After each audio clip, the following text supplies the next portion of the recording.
안녕하십니까. 미래인재고시학원 9급 7급 소방행정법 담당하는 김정일 변호사입니다. 자, 2023년 지방직 9급 행정법 해설을 좀 하도록 할 텐데요. 일단 총평에서도 말씀드렸지만 문제가 매우 쉬웠습니다.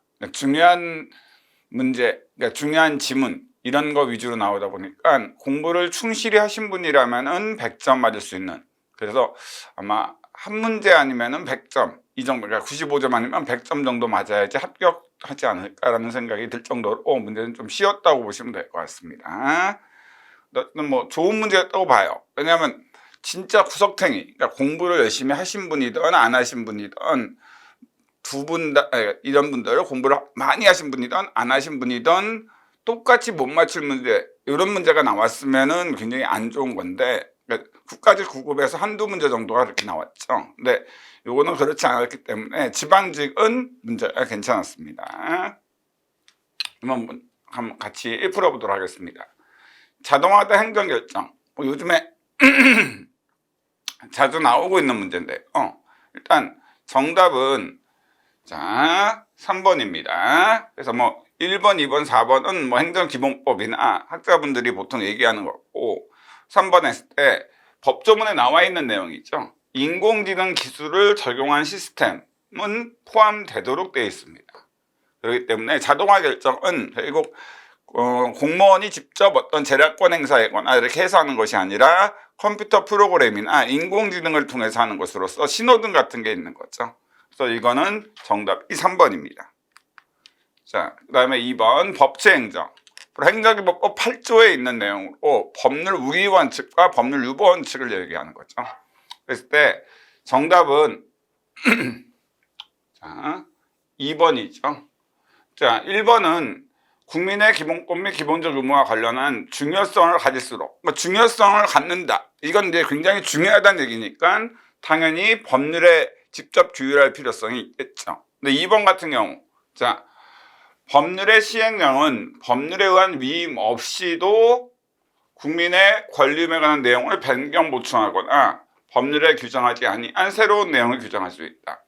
일단 시행령이나 시행규칙의 내용 중에 국민의 권리에 관한 내용을 규정하거나 또는 법률에 규정되지 않은 새로운 내용 규정하는 거, 우리가 이거를 위임명령이라 하죠. 위임명령. 근데 위임명령은 집행명령과 달리 법률이나 상위법규명령에 구체적 위임이 필요합니다. 그렇기 때문에 법률에 위임 없이 제정할 수 있다, 이거는 틀린 지문이죠. 헌법 75조나 95조에 나와 있다시피 국민의 권리에 관한 내용을 정하는 위임명령은 법률에 구체적 위임이 필요합니다. 정답은 2번입니다. 자, 3번 행정입법, 그러니까 법규명령이나 행정규칙이죠. 사법적 통제에 대한 설명으로 옳지 않은 것은, 일단 정답은 4번이 명확하죠. 그러니까 다른 지문은 사실 모르더라도 아시는 바와 같이 행정입법 부작위에 대해서는 판례는 국가배상, 그 다음에 헌법소원의 대상은 되지만 부작위법 확인소송의 대상인 부작위는 되지 않는다고 보죠. 왜? 부작위법 확인소송의 대상인 부작위가 되려면 처분에 대한 부작위여야 되는데 행정입법은 처분이 아니기 때문에 부작위법 확인소송의 대상이 아니라는 판례가 있습니다. 그 정답은 4번이죠. 자, 그 다음에 4번 행정의 실효성 확보 수단에 대한 설명으로 옳지 않은 것은, 자, 이 부분도 뭐 워낙 유명한 판례이기 때문에 다 나머지 지문을 사실 모른다 하더라도 읽어보면서 이게 정답이라는 걸 명확히 맞힐 수 있는 문제였죠. 정답은 4번입니다. 바로 공매 처분을 하면서 체납자에게 공매 통지를 하지 않았거나 공매 통지를 하였지만 그것이 적법하지 아니하더라도 공매 처분 자체는 위법하지 않다. 그러니까 판례는 공매 통지나 재공매 결정은 항고소송 대상인 처분은 아니라고 봤어요. 단지 공매 통지를 하지 않고 한 공매 처분은 절차상 하자로서 위법이 있다라고 보고 있습니다. 그래서 이건 너무나도 유명한 판례이기 때문에 결국 누구나 다 맞출 수 있는 문제 아니었을까 생각됩니다. 5번 사인업병에 대한 설명으로 옳은 것은이죠. 옳은 것은. 자, 그랬을 때 일단 1번 사표 제출은 의원 면직 처분이 있고 나서는 취소 철회권을 행사할 수 없다. 그러니까 한마디로 사인업행위는 그의 터잡은 행정행위가 있고 난 이후에는 취소 철회할 수 없다는 게 판례죠. 틀렸고. 그다음 2번. 시장 등의 주민등록 전입신고 수리 여부에 대한 심사는 주민등록법의 입법 목적 범위 내에서 제한적으로 이루어져야 하는 바, 전입신고자가 30일 이상 생활을 근거로 거주할 목적으로 거주지를 옮기는지 여부가 심사 대상이 돼야 된다. 2번이 정답이죠. 그러니까 판례는 주민등록 전입신고에 대한 수리와 관련돼서 주민등록법이 아닌 다른 어떤 보상금을 지급받을 목적으로 이런 다른 어떤 그 부당한 목적이 있다는 이유로 수리를 거부할 수 없다. 그러니까 주민등록법상 30일 이상 거주할 목적이 있는가 이것만 심사해서 그 목적이 있으면 무조건 수리해야 된다. 이렇게 얘기하고 있죠. 그러니까 정답은 2번이 맞는 지문이 됩니다. 3번은 자 여기 보시면 자 보완을 요구한 거와 관련돼 가지고 뭐예요?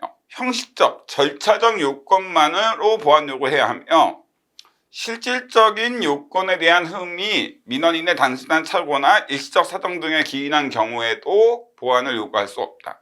일단 문맥 자체가 좀 이상하죠. 그렇기 때문에 이거는 판례 사안인데 틀린 건데 형식적 요건 외에도 판례는 실질적 요건에 대한 흠이 있을 때도 그 신청에 대해서 보완을 요구할 수 있다. 이게 이제 판례의 입장입니다. 그래서 3번도 틀렸고 4번.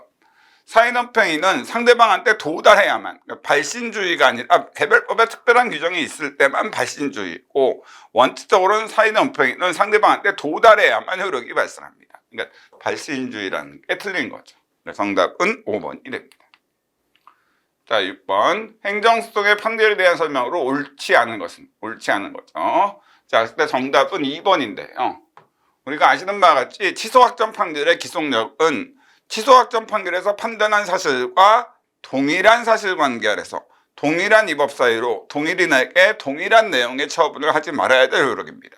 그렇기 때문에 취소확정 판결이 있고 나서 취소확정 판결에서 판단하지 않은 바로 기본적 사실관계 동일성 없는 새로운 사유로 동일인에게 동일한 처분 내리는 것은 기속력에 반하지 않죠. 예를 들어서 취소 판결에서는 그 사람이 3월 2일 날 음주운전한 적이 없다라는 이유로 취소 판결이 내려졌어. 근데 행정청이 동일인에게 동일한 면허 취소 처분을 또 하면서 3월 2일 날 중앙선 침범 사망사고를 일으켰다라는 사유로 면허 취소 처분했다. 그럼 이거는 전소 취소 판결에서는 3월 2일 날 음주운전한 적이 없다라고만 심리했지 중앙선 침범 사망사고를 일으킨 적이 있는지는 심리한 적이 없기 때문에 기속력에 반하지 않습니다. 그리고 기속력에 저촉되지 않는다. 이게 이제 올바른 지문이 되겠죠. 그리고 정답은 2번이 됩니다. 자, 7번. 행정상 사실행위에 대한 설명으로 옳지 않은 거. 자, 이것도 나머지는 다 쉽게 여러분들이 아실 수 있는 거죠. 사실행위로서 폐기물수거, 행정지도, 대집행 실행, 즉시강제. 요것들은 비걸렸던 사실행위고, 요것들은 걸렸던 사실행위죠. 그 다음에 2번. 단수나 단전. 이런 요청은 행정기관 내부 간의 행위일 뿐 단수단전 요청으로 국민의 권리 의무에 직접적인 영향이 없기 때문에 항고소송의 대상인 처분으로 볼 수 없는 거 맞습니다. 그다음에 3번은 진주교도소 사건인데 바로 티셔츠 사용허가 신청에 대한 불허 처분은 항고소송의 대상인 처분의 개념에 해당하고 사실 이 판례에서 중요한 거는 그것보다는 협의의 수익. 이미 이 사람이 안양교도소로 이송됐다 하더라도 재이송될 가능성이 있기 때문에 협의의 소익이 있다는 게 오히려 중요한 판례 내용이었죠. 근데 4번 너무나도 뻔한 헌재 결정의 예죠. 바로 소변 강제 채취는 헌법소원 대상이라고 보고 있죠. 정답은 4번입니다. 자, 8번 행정의 실효성 확보 수단에 대한 설명으로 옳지 않은 거.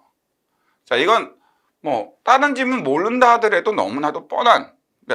농지법상의 이행강제용 부가처분. 이거는 그 항고소송의 대상인 처분이 아니다. 왜? 다른 법률인 농지법에서 특별한 권리구제 절차를 마련하고 있으니까 항고소송의 대상인 처분이 아니라고 보고 있죠. 그래서 여기에 대해서 바로 개별 법률에 특별한 불복 절차가 마련되어 있으므로 항고소송 대상인 처분이 아니라고 보는 게 통고처분, 범칙금, 과태료, 그 다음에 농지법상의 이행강제금 이런 것들 여러분들이 대부분 다 외우셨을 거예요. 근데 여기는 더더욱이나 다른 비송사건 절차법에 따른 재판 절차라는 다른 구제수단이 있다는 걸 아주 그 지문에서 명확하게 주고 있어요. 그렇기 때문에 항고소송 절차에 의해서 항고소송 얘기할 수가 없습니다. 정답은 1번이죠. 9번 당 각 사례에 대한 설명으로 옳은 것만을 모두 고르면. 자, 행정청 갑은 국유 일반 재산. 자, 일반 재산이라는 표현이 있죠. 일반 재산은 뭡니까? 옛날엔 잡종 재산이라고 해서 순수한 사법 관계죠.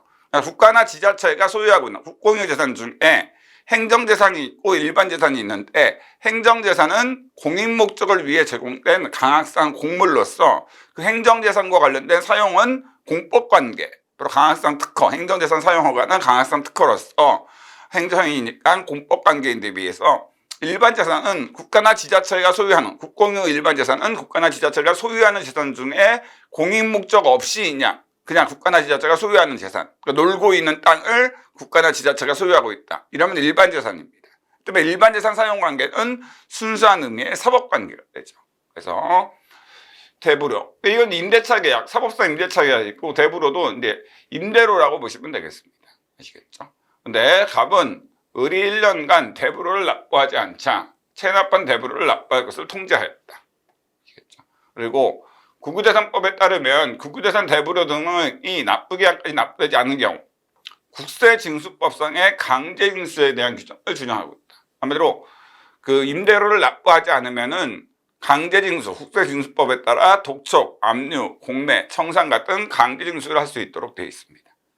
그리고 행정청 갑은 국가 소유 땅을 무단점유하여 사용하고 있는 사람한테 변상금 부과처분, 변상금 부과처분은 행정행위입니다. 자, 그래서 옳은 것만을 모두 고르면이에요. 기억. 갑이 을에게 대부하는 행위는 공권력의 주체로서 상대방 의사에 불구하고 일방적으로 하는 행정처분이 아니다. 그렇죠?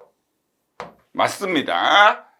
바로 그 일반 재산 임대 행위는 그 행정재산의 사용허가와는 달리 바로 순수한 의미의 사법관계, 그렇기 때문에 사법작용이기 때문에 항고소송의 대상인 처분의 개념에 해당하지 않습니다.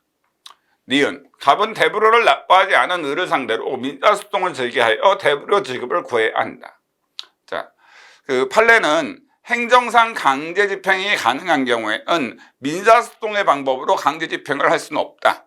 이게 이제 판례의 기본적인 입장이죠. 바로 행정상 강제집행이라는 보다 용이한 구제 방법에 의해서 강제집행할 수 있는데, 굳이 민사소송이라는 복잡한 절차를 통해서 하는 것은 허용되지 않는다는 게 판례입니다. 근데 지금 앞에서 이제 보시면 알겠지만 여기 국세징수법상 강제징수에 대한 규정을 준용해서 국세징수법상 강제징수를 할 수 있는데 민사소송의 방법으로 강제집행을 하는 것은 허용되지 않는 것이 맞죠. 그렇기 때문에 이거는 틀린 지문입니다. 구할 수 없습니다. 그 다음에 변상금 부과처분은 항고소송의 대상인 처분의 개념에 해당하기 때문에 여기에 대한 다툼은 항고소송을 통해서 다퉈야지 민사소송으로 다툴 수가 없습니다. 그렇기 때문에 결국 지금 또 틀렸죠. 그러니까 정답은 기억만 맞으니까 1번 이 정답입니다. 자, 10번 행정지도에 대한 설명으로 옳지 않은 거. 행정지도는 뭐 권유, 권고, 요망, 요청 이런 식으로 쓰이는, 그러니까 영농지도, 심야 방송 자제 요청 이런 것들이 있죠. 그래서 비권력적 사실행위의 성질을 지니는데 이것도 너무나도 유명한 판례죠. 3번 위법한 행정지도에 따라 행한 사인의 행위는 위법성이 조각이라는 표현이, 위법성 조각이라는 표현이 많이 나오는데 위법성 소멸이라고 생각하시면 되겠죠. 자, 위법성이 소멸되어 범법행위, 그러니까 범죄 행위가 되지 않는다. 아니요, 그렇지 않죠. 여러분들 친구가 여러분들한테 야, 쟤 때려도 너 처벌 안 돼, 이렇게 위법하게 행정지도 했어. 근데 그 때렸어. 그럼 여러분 처벌 안 됩니까? 처벌되죠. 그거랑 똑같은 거예요. 그러니까 국가가 공무원이 토지거래가 안 받고 그냥 토지거래 해도 돼요 라고 했다고 해서, 지도했다고 해서 토지거래 했다. 그럼 무허가 토지거래니까 이건 처벌 대상이 됐지, 공무원이 그런 행정지도를 했다는 이유만으로 위법성이 소멸돼서 처벌의 대상이 되지 않는 건 아닙니다. 아시겠죠? 처벌의 대상이 된다는 거죠. 이거는 이제 판례가 있는 명확한 문제입니다. 정답은 3번이고요. 11번 행정위 하자승계에 대한 설명으로 옳지 않은 것은. 자, 하자승계와 관련돼서 여러 가지 내용들이 있지만 이것도 다 아주 유명한 그런 지문들인데 정답은 2번이죠. 아시는 바같이 뭐냐, 판례는 원칙적으로 하자승계와 관련돼서 선행처분과 후행처분이 동일한 법조 효과를 목적으로 하면 무조건 하자승계를 인정하고, 선행처분과 후행처분이 별개 효과를 목적으로 하는 경우에는 선행처분이 무효이거나 또는 선행처분과 후행처분 사이에 어떤 수인 가능성, 예측 가능성이 없어서 구속력이 발생하지 않는 경우에는 하자승계를 인정합니다. 그야말로 판례는 동일한 법조 효과만 하자승계 인정하고 별개 효과인 경우 원칙적으로 부정할 때 하자승계를 예외적으로 선행처분이 무효이거나 또는 선행처분이 취소동사밖에 없더라도 그 수인 가능성, 예측 가능성이 없는 경우, 바로 판례에 따르면 개별 공시 결정과 양도세 부과 처분, 그다음 과세 처분, 그다음에 표준 공시 결정과 수용 재결, 그다음에 친일 반민족 행위자 결정과 독립유공자 배제 결정, 요 세 가지 사건에서는 별개 효과를 목적으로 하지만 수인 예측 가능성이 없다고 해서 하자승계를 인정했습니다. 근데 여기 보면은 수인 한도를 넘는 가혹함을 가져오면 그 결과 당사자한테 예측 가능하지 않더라도 하자승계가 인정되지 않는다. 인정된다는 거죠. 그러니까 판례는 별개 효과를 발생시키는 경우에도 수인 가능성이 없거나 예측 가능하지 않으면 하자승계를 인정하고 있습니다. 그 대표적인 예가 4번에 있죠. 그래서 정답은 2번입니다. 자, 12번. 행정소송법상 당사소송에 대한 설명으로 옳지 않은 것은?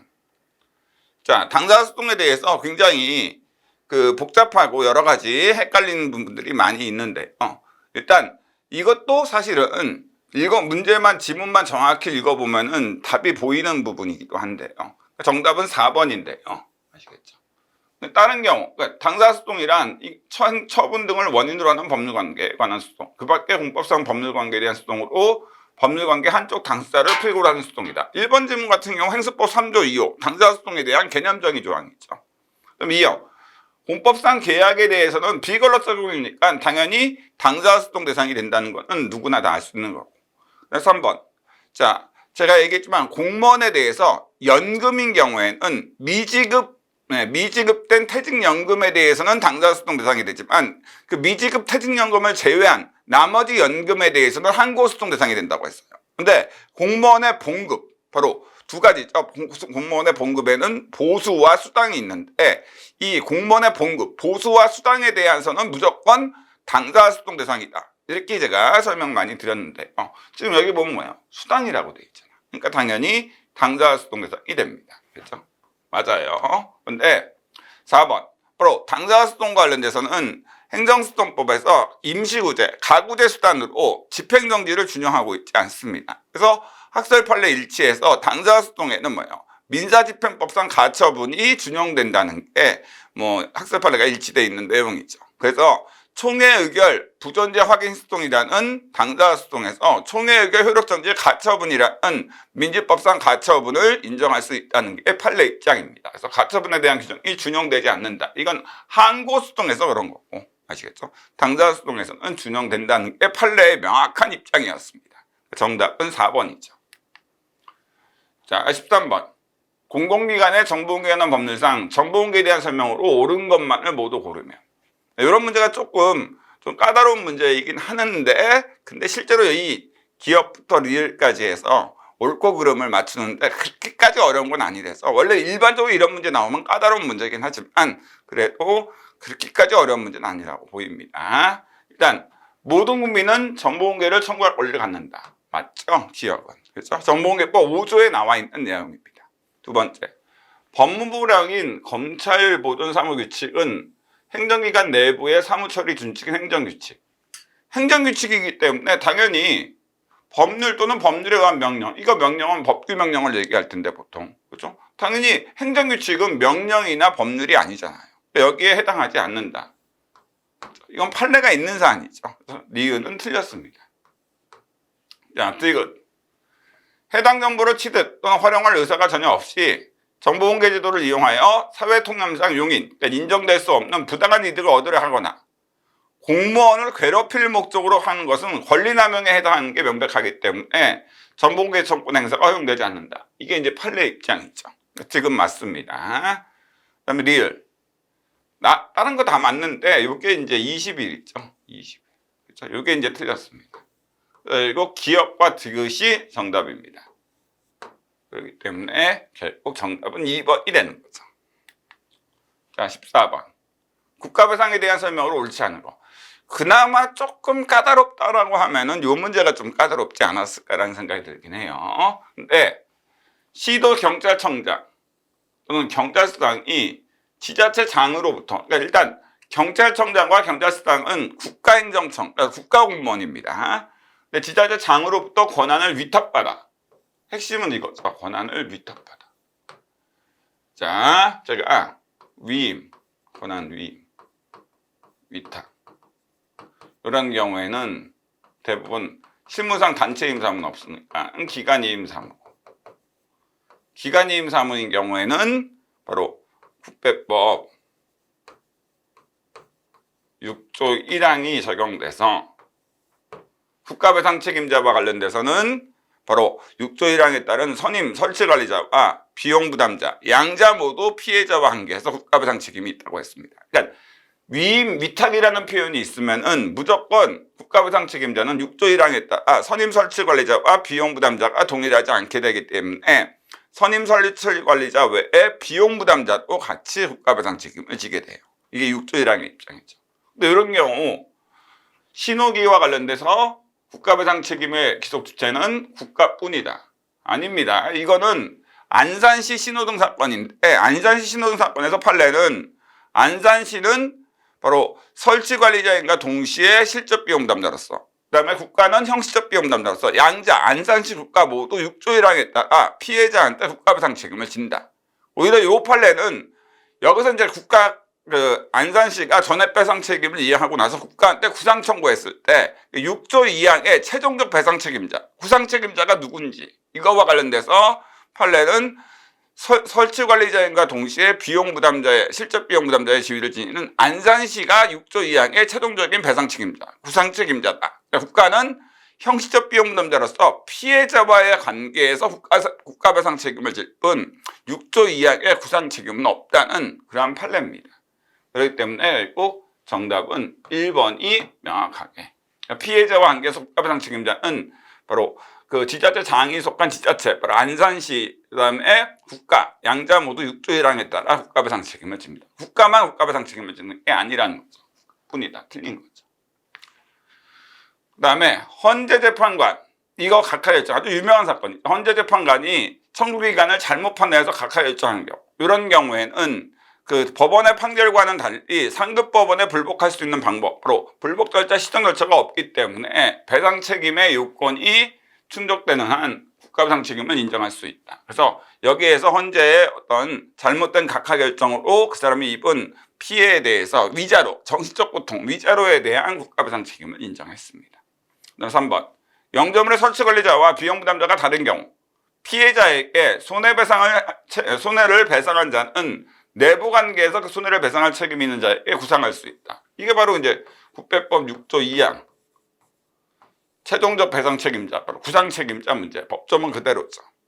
그 다음에 4항, 군복무 중 사망한 군인 등의 유족이 국가배상법에 따른 손해배상금을 지급받은 경우 그 손해배상금 상당 금액에 대해서는 군인연금법에서 정한 사망보상금을 지급받을 수 없다. 이게 무슨 얘기냐? 한마디로 갑이 군인인데 10억이라는 피해가 있어. 근데 국가한테 국가배상으로 9억을 받았다. 그러면은 이 사람은 피해액 중 10억 중 9억은 이미 없어졌잖아. 나머지 지금 피해액은 1억밖에 안 남아있을 때 그 보상금으로 1억만 지급받을 수 있지, 이미 국가배상에서 9억을 받았는데 별도로 보상금으로 뭐 10억을 더 받을 수 있다. 그러면 이 사람은 실제 피해액은 10억인데 19억을 받게 되잖아. 이건 허용되지 않습니다. 단지 국가배상에 포함된 위자료는 이 보상금을 지급할 때 공제하지 않는다. 이런 판례가 있죠. 그래서 그것만 하면 되는데 이 문제에서는 그게 나오진 않았습니다만, 오히려 사실 더 중요한 판례는 그 국가배상 지급하고 나서 이제 사망보상금이나 보험금 지급할 때 바로 위자료는 공제하지 않고, 바로 국가배상에서 위자료를 만약 9억 중에 1억이 위자료였다. 그러면 실제로 이 사람의 피해에 대해서 8억을 지급한 거니까 일단 2억을 지급해야 된다는 얘기입니다. 정답은 1번이 돼요. 자, 행정소송 심리에 대한 설명으로 옳지 않은 거. 자, 이 문제는 다른 거 뭐 몰라도 1번이 정답이라는 거. 왜? 행수법 26조 바로 직권심리에 따르면 법원이 필요하다고 인정할 때는 당사자가 주장하지 아니한 사실도 심리할 수 있다고 되어 있거든요. 아시겠죠? 그때 직권으로 증거수사할 수 있으나 당사자가 주장하지 아니한 사실도 법원이 필요하다고 인정할 때는 심리할 수 있다라고 되어 있어요. 법조문이. 너무나도 유명한 조문이고 누구나 다 배웠던 내용이기 때문에 이거는 1번이 정답이라는 건가. 나머지는 사실은 보지 않더라도 여러분들이 알 수 있는 그런 문제라고 보입니다. 자, 됐고요. 16번. 공익사업을 위한 토지 등의 취득 및 보상에 관한 법률에 대한 설명으로 옳지 않은 거. 자, 그랬을 때, 손실보상에 대해서는 굉장히 이제 복잡한 내용들이 좀 많이 있는데, 지방직에서 나온 이 문제, 손실보상에 대한 문제는 그렇게까지 복잡한 문제는 아니었습니다. 원래 손실보상이 진짜 외울 게 되게 많거든요. 근데 감정평가자 시험 같은 경우에 범위가 손실보상이기 때문에 실제로 손실보상을 마음먹고 내면 진짜 어렵게 낼 수 있는데, 이 문제는 그런 문제는 아니었어요. 여러분들 누구나 다 맞힐 수 있는 문제였다고 보이는데요. 어쨌든 보겠습니다.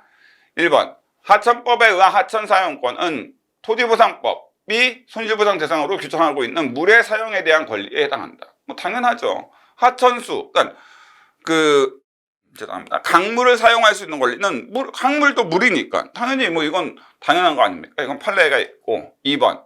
토지수용위원회의 재결. 보통 토수위의 재결이라는 표현이 있으면 이거는 원처분인 수용재결을 얘기합니다. 수용재결에 대한 토지소유자의 행정소송 제기는 사업 진행 및 토지 수용 또는 사용을 정지시키지 아니한다. 그렇습니다. 이게 법조문 토지보상법에 규정되어 있는 거죠. 아시겠죠? 그 다음에 3항. 사업인정은 공익사업의 시행자에게 그 후 일정한 절차를 거칠 것을 조건으로 일정한 내용의 수용권을 설정해주는 형성행위. 바로 형성적 행정행위로서 강학상 특허에 해당한다는 게 다수설의 입장이죠. 그래서 이것도 맞는 질문이고요. 그럼 이제 결국 정답은 4번이 정답이 될 수밖에 없는데요. 어쨌든 보겠습니다. 어떠한 보상 항목이 공익사업을 위한 토지 등의 취득 및 보상에 관한 법령상 손실보상 대상에 해당함에도 관할 토수의가 사실을 부인하거나 법리에 오해함으로써 손실보상 대상에 해당하지 않는다고 잘못된 내용의 재결, 수용재결한 경우 피보상자는 관할 토수의를 상대로 재결 취소 소송을 제기해야 된다. 정답은 4번인데요. 제가 강의 시간에 항상 얘기했던 게 뭐냐면은 손실보상에 대한 다툼 관련돼서 수용 목적물, 그러니까 수용 목적물에 대한 다툼이다. 그러니까 내 토지는 사업 인정에서 수용 목적물로 고시하지도 않았는데 수용 재결해서 강제로 수용 목적물로 삼았다. 이렇게 내 토지를 수용하지 말아달라. 이렇게 다툴 때는 수용 재결 취소 소송 같은 항고 소송으로 다퉈야 돼요. 수용 재결 자체에 대해서 소송 재결을 해야 돼. 근데 내 토지는 수용 목적물이 맞다. 근데 보상금액에 문제가 있다. 그러니까 보상금을 10억 줘야 되는데 3억을 준다거나 또는 아예 보상의 대상이 아니라고 해서 보상금을 수용 재결해서 안 정했다. 이렇게 내 토지가 수용되는 거는 맞는데 보상금에 대해서 다툼이 있다. 그럼 이때는 뭐예요? 수용 재결 취소 소송이라는 항고 소송이 아니라 보상금 증감 청구 소송이라는 토지보상법 85조 2항에 따른 형식적 의미의 당사자 소송의 대상이 된다고 했죠. 그러니까 보상금에 대해서, 보상에 대해서만 다툼이 있다. 이런 경우에는 항상 보상금 증감 청구 소송이라는 형식적 의미의 당사자 소송 대상이 되고, 내 토지는 수용 목적물이 아닌데 수용 재결로 수용 목적물로 잘못 판단했다. 그러니까 토지 수용을 못하게 막고자 할 때는 수용 재결 취소 소송, 항고 소송이다. 이렇게 보시면 됩니다. 정답은 4번이 돼요. 자, 17번. 다음 사례에 대한 설명으로 옳은 거. 자, 식품 적배각을 판매하는 갑은 청소년 연령을 확인하지 않고 주류를 판매한 사실이 적발되어 관할행정청 을로부터 영업정지 2개월, 영업정지 2개월이라고 할게요. 이런 행정행위 처분을 받아서 여기에 대해서 관할행심위에 행심위 병에게 취소 심판을 청구했겠죠.